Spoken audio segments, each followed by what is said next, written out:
நம்பிக்கையின் வார்த்தை, நான் உங்களை ஏற்றுக்கொண்டு உங்களுக்கு பிதாவாயிருப்பேன், நீங்கள் எனக்கு குமாரரும் குமாரத்திகளுமாயிருப்பீர்கள். 2 கொரிந்தியர் அதிகாரம் 6:18.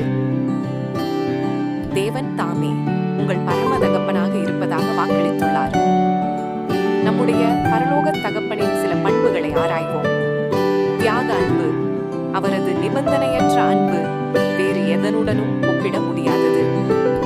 அவர் எப்போதும் அணுகத்தக்கவர்.